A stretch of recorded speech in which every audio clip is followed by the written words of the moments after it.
Hi friend, नमस्कार. काय म्हणताय? रात्रीचे वाजले 9. तुमचं जेवण झालं का? आमचं नाही झालंय.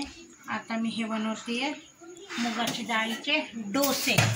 नुसतं तिखट नाही, नुसतं मिठाचे. त्याला चव काहीच नाही येणार तिखट नसल्यामुळं, कारण तिखट खाल्लं तिखटने कसं आम्हाला आजकाल हे झालंय, ॲसिडिटी झाली आहे, लई ॲसिडिटी असते. तिखट नाही बनवायचं.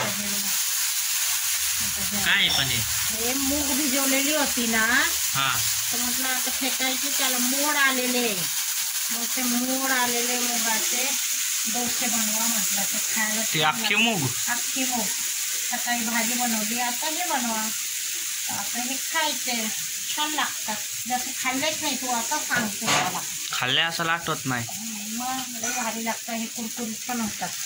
मस्त तेल जाड बनवलेले, पातळ नाही बनवले. म्हणजे पातळ बनवले ते पातळ पण होतात. अजून काय काय बनवलंय? अजून लई प्रकार बनवलेले. हे बघ, लापसी. अरे वा, लापसी बनवलेली आहे. कढी पण बनवलेली आहे. हे बघा, कढी पण आहे, रोटी पण आहे.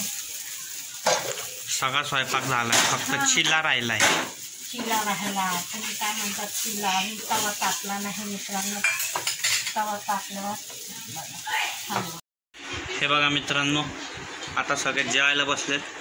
असं वाटतं पंक्तीत बसलेत लग्नात कुठेतरी, लाईनीत बसलेत सगळे. बघा ना, हे तर मम्मी ताट वाढतीये. आता मी वाढते हिमांशूला लापसी. आपलं लापसी ताट आहे. लापसी देते मित्रांनो. आम्हाला खूप आवडते लापसी. आणि त्याच्यासोबत कढी नंतर द्या, आता चपाती खाई. कढी सोबतच चपाती खायची, भाजी नाही आहे. असं आहे का? हो.